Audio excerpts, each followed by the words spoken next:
Hello and welcome to this video where I'm going to show you how to work a half stitch.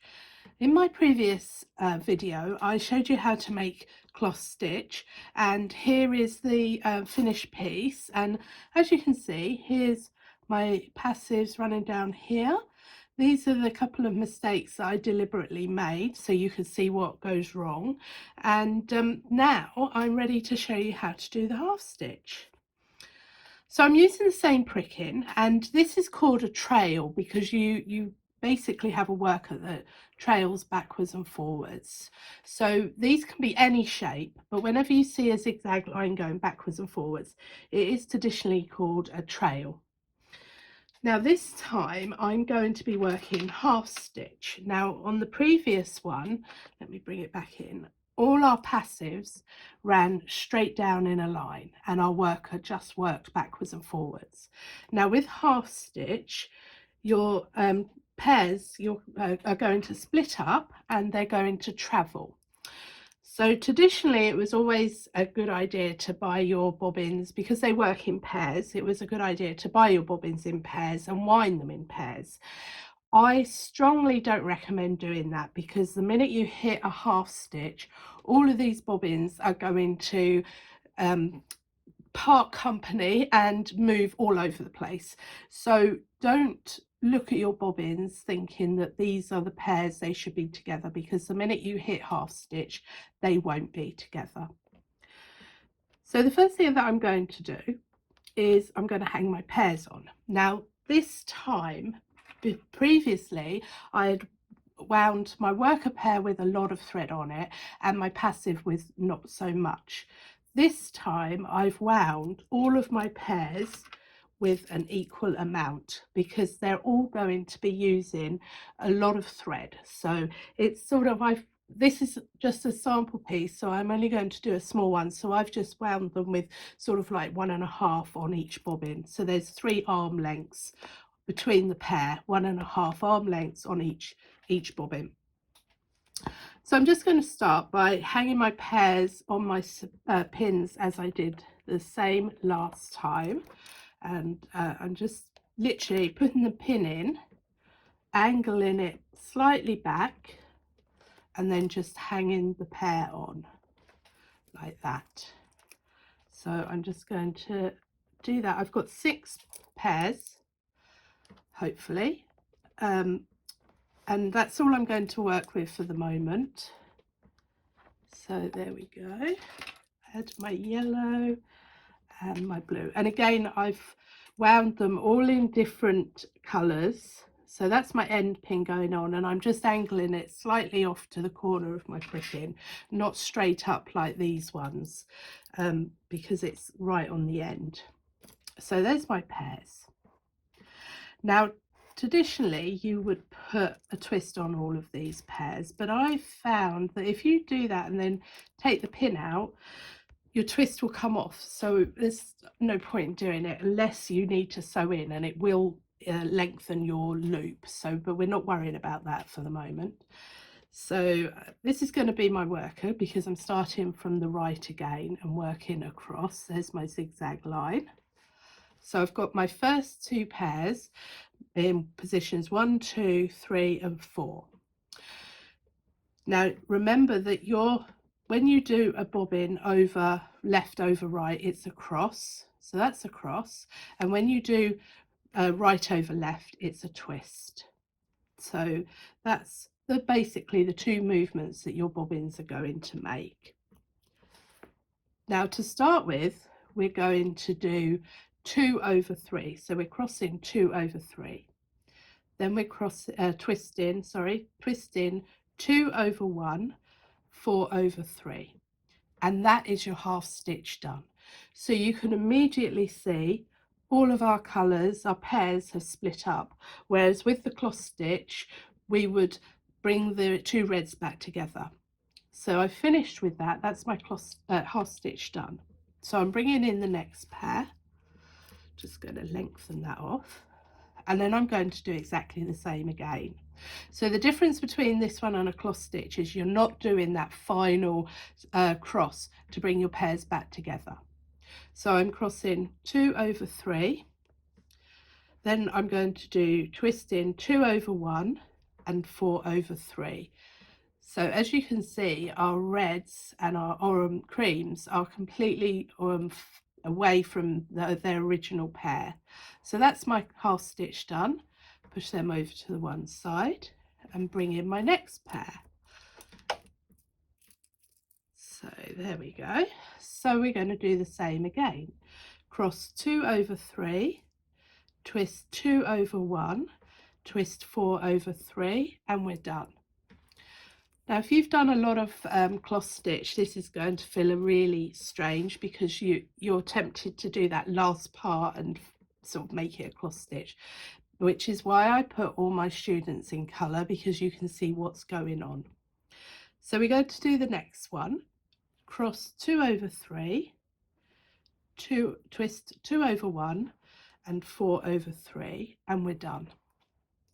Then bring in your last pair and we're going to do the last bit again. 2 over 3 crossing, 2 over 1, 4 over 3 twisting, and we're finished. Now with half stitch, unlike cloth stitch you have a pair of workers.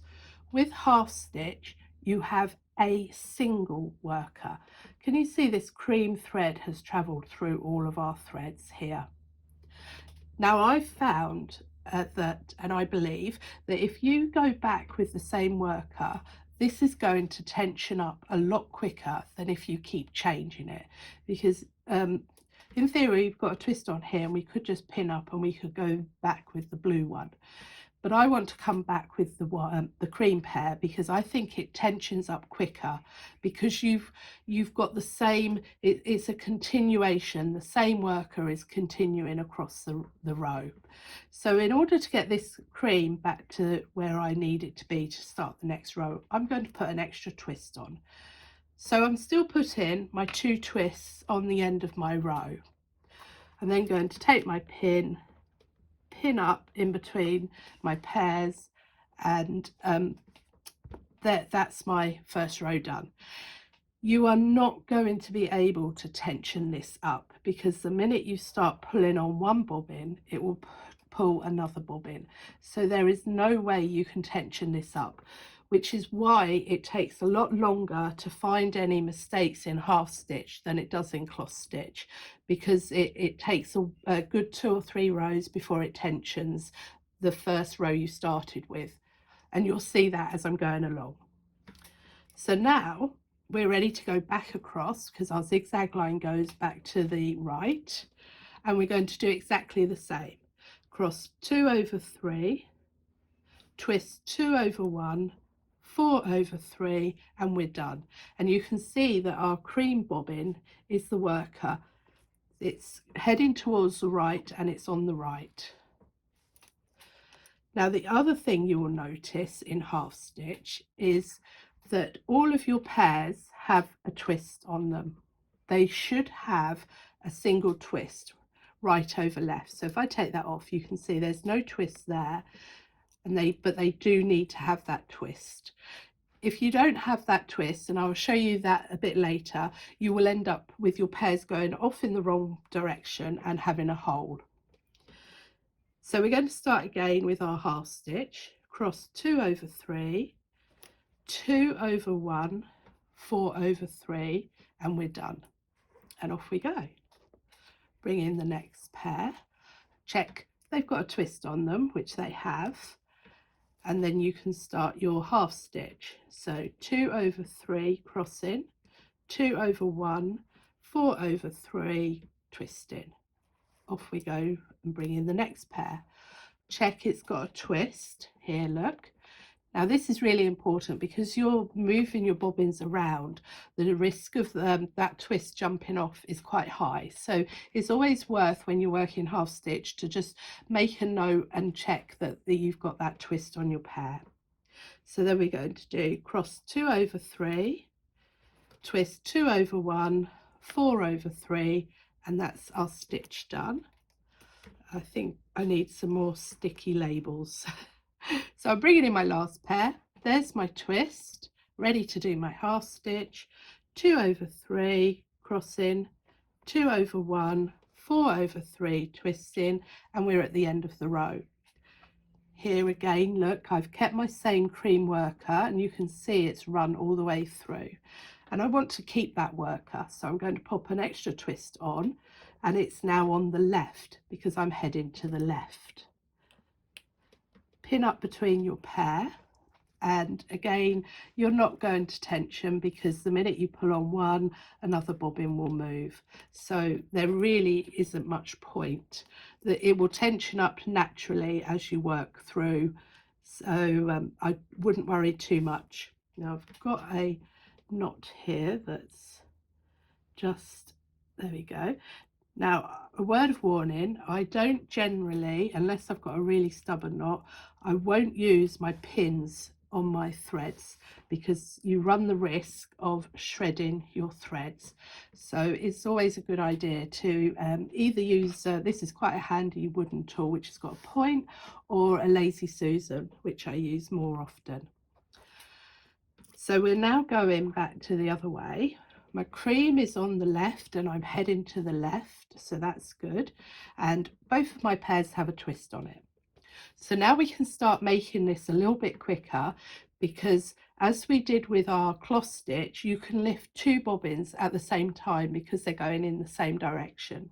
So we're going to cross 2 over 3. We're going to pick 2 and 4 up and take them over 1 bobbin to the left. So 2 over 1, 4 over 3, and that's our stitch done. Bring in our next pair.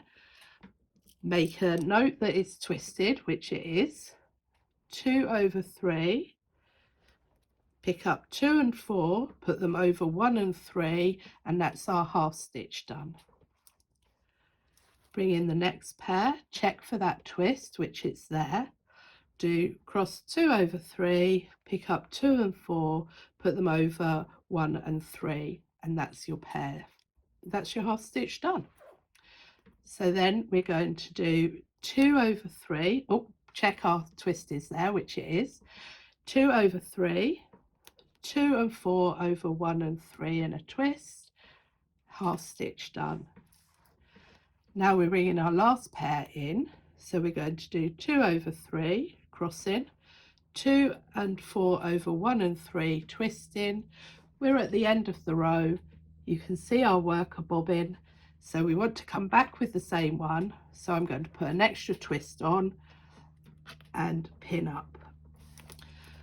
And we're starting to get a bit of a pattern, and you can just stroke them, but there's no point in tension up too much. It's just really not going to happen. So now we're going back to the right, and our bobbin is on the right hand side. So this is, I always think of this bobbin as the leader bobbin because it's leading the way. So, but it's basically a worker bobbin. So off we go again. 2 over 3, crossing, 2 and 4 over 1 and 3, twisting, and move our pair off. And I didn't check to see if the twist was there, but it looks like it is, because if you notice, this pink thread is running in this direction. If there wasn't a twist on it, this pink thread would change direction. And you'll see this more, and I will show you when I've done a bit more, the direction that your threads are actually taken. So here's my next pair, got my twist on it. So 2 over 3, 2 and 4 over 1 and 3, twisting, half stitch finished. Bring in my next pair. It's got my twist on it there. So I'm going to just lengthen these 2. Just bear in mind that because you can see they're still moving, there's still movement in my pairs. So the minute you pull one of them, it'll pull the opposite bobbin up a bit. So you're going to be releasing the thread, and you're also going to be releasing the thread a lot quicker because your threads are traveling further now. Instead of going straight down as they did in the cloth stitch, they're traveling to the sides. Right, back to the half stitch. 2 over 3. Crossing, 2 and 4 over 1 and 3, twisting, and off we go again. Bring in our next pair. 2 over 3, crossing, 2 and 4 over 1 and 3, twisting, and off we go again. Bring in the next pair, and I'm checking that the twist is on there, and it is. 2 over 3, crossing, 2 and 4 over 3 and 1, and twisting, and we're at the end of our row again. These rows are quite short because we haven't got many pairs. Put an extra twist on, so we're going to the left next, and our bobbin is on the left. Pin up between the two pairs, and you're ready to go again. I'm hoping that makes some sense to you. So I'm going to go off and do a little bit extra so that I can then show you how the pairs travel, what their behavior is in half stitch, and then I will also take you through some regular occurrences that happen and what you need to look out for. Before I go any further, I just wanted to clarify what I'd said at the beginning of the video about winding the bobbins in pairs. And what I meant was that traditionally it was that you bought your bobbins, two identical bobbins, so that you wind those in a pair. And what I was trying to say was I wouldn't advise doing that. Don't wind your bobbins in pairs with identical bobbins, because if you get into the habit of checking to see whether your identical bobbin in a pair is together, and then when you do half stitch, those bobbins, as you can see here, have all separated, and so it's not worth relying on your bobbins. It should be your threads you're relying on to make sure that they're going in the direction that you want them to, not your bobbins. So I'm hoping that that clarifies that a bit. It's just that when I was thinking about it, and I suddenly thought it makes it sound like you're not winding your bobbins in pairs, but you are, but you want to have a mishmash of bobbins. Don't have them all identical, because it just confuses you if you rely on it and you then do half stitch. And so it's just something, as you can see, I've got bobbins all different, all completely different, but they're still wound in their pairs. You still need them in pairs. It's just that don't rely on the bobbin design to keep track of your bobbins. I've finished a small amount here, and in actual fact the bobbins have actually come back together saying that, but you can now see, and this is why I put my beginners in different colors, because you can now see exactly what is happening to the threads. So we have the one bobbin that went backwards and forwards as the worker, and the pair from that original pair has come down in an angle down here.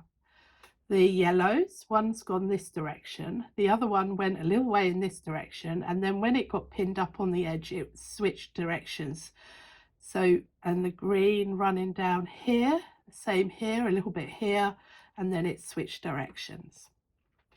So that's what happens with your bobbins when you do half stitch, they travel.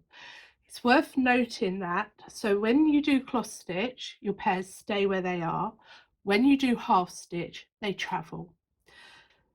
Now I've reached the point where at some point eventually all your pairs will get back together again, because they've split up and then they're coming back together, which is where I am at the moment.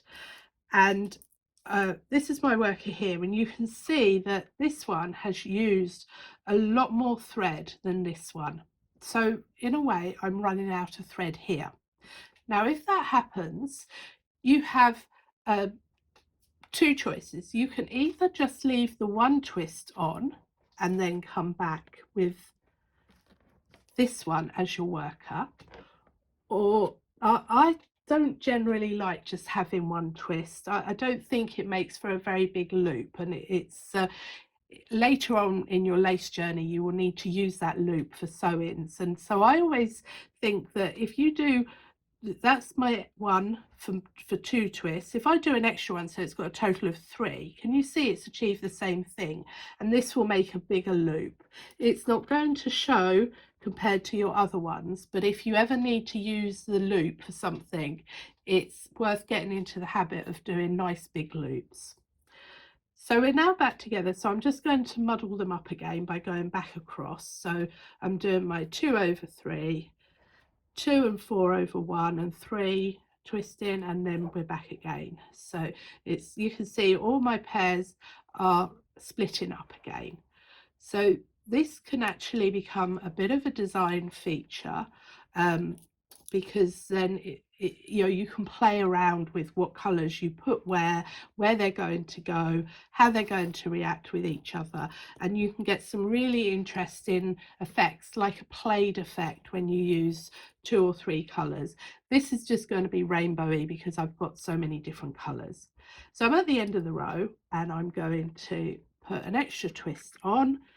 So I've got my 2, and as you can see, I've still got my new worker. Now you can see here, look, because I've switched my workers, it's not tensioning up the row, the worker in the row before that, because I've left it back over here. So this is what I mean by switching the workers. Each row you'll have to wait a couple of rows extra before the previous row tensions up. Now, one of the first things that you're going to find with your half stitch is that you're going to lose a twist on the passives. So even though these aren't doing anything, they're still called passives because they're just hanging around. They're not doing any work. This is your worker. So what I'm going to do is I'm going to take my twist off this pair here. So you can see there's no twist, and you can immediately see it creates this hole here, because this yellow thread is going to go back in the direction it's just come from. Instead of going forward, because remember our threads travel in a line down, this thread is going to go there and then back that way. So this is one of the things that might happen because you're moving your pairs around. It is quite often this can be the case, which is why it's always nice to be able to get into the habit of looking to see if your twist is there. So now I'm just going to do my half stitch, so 2 over 3, and this one is going to be weird because I know it's wrong and you can see it's wrong, but bear with me because I really feel it's really important that you see what can go wrong, because they don't actually show you in any books that I've seen. So here's my half stitch. So 2 over 3, 2 over 1, 4 over 3, and off we go again. So then carry on to the end of our row. That's it. Put a extra twist on to bring the worker back again, pin up, and then we can carry on. So I'm going to do a couple more rows so that we can then see what's happening with our pairs. And I'm hoping that you can see, because I can't really exaggerate this one. Right, so here we are. Let's do one more, because that should then tension that row up. You can also see what I mean about the fact that this doesn't tension up for a good few rows. So there we go. Okay, now we can definitely see. There, look, you see, you have this big hole here. This pink one has gone back on itself, and this yellow one has gone back on itself. So I'm going to leave that there because, again, it's a sample piece, and I feel it's really important that you have that information there, because obviously if you can recognize it now, you will recognize it later when it does happen by accident. So I'm just going to put in a couple of rows to get that secured, and then I'll show you another one. So there's my row, so one more. So that was a twist coming off of your pair. So the other thing that could happen is that you could get an extra twist put on. So let me pop, let's not do the white, let's do this blue and red. Okay, so there's my twist where I've added the extra one. So now I'm going to go back across, and just bear in mind it's easy to see this at the moment because you're in different colours. When you're working all in the same colour, it's not quite so easy to see. So there we go, that was our little error. And I say this quite casually because I'm sure at some point somebody is going to design something where they deliberately put these errors in. One of the things that I really love about lace is that it has these rules and then it will go and break them. So I kind of think that says a lot about me. So there we go. There's our pairs. So let me just do a couple more rows to get it tensioned up. And I personally love half stitch. It's such a beautiful stitch, but it can be the bane of quite a few people's lives. So I think it's really important that you understand how it works and what happens in a half stitch to all your pairs. So there we go. Let's just put this pin in. So there we are. Now this one isn't quite so bad because it doesn't create the big hole that you get here. But what it does do, it's here, look. It does bring your pairs back around again, but not as badly as if you didn't have a twist at all. So you probably, when you're all in one colour, you will notice it, but it's not that obvious in this design because it's not as obvious as when you do lose a twist, because all you're doing is just switching the direction of the thread back on itself. So but the threads are still together, they're still pinned together, but you will notice that there's something not quite right. So that pretty much is your half stitch in a nutshell. So again, I showed you in the first video how to tie them off. So all I'm going to do is tie my reef knot. So I'm lengthening my bobbins. I always like to lengthen my bobbins just in case, because you never know. And it's easier to trim your threads because you can't actually stick your thread on. So just bear with me a minute. Okay, so I'm going to lengthen these. This is probably a bit excessive. But, so there's my threads lengthened. Now you do have a twist on there, and I would be inclined to keep the twist on. So there's my left, my right. So I do right over left and round, pull up, and then left over right and round. So my left thread goes over my right thread, and you go around the thread to make your knot and then pull it up. So there's my next pair. So as you can see, there's my twist, and so I'm just going to cut the bobbins off, right over left and round, left over right and round, and there's my knot. So I hope that makes sense. I really think it's worth persevering with half stitch. So what I'd be inclined to do as a beginner is to make a couple of these samples, maybe do one all different colours like this one, and then try it again with a single colour so that you can see the difference between what it shows you with the different colours and what you don't see necessarily when you're in the single colour, because all the threads look the same. Hope that helps, and if you've got any questions, please let me know and I'll answer them as soon as possible. Thanks for watching.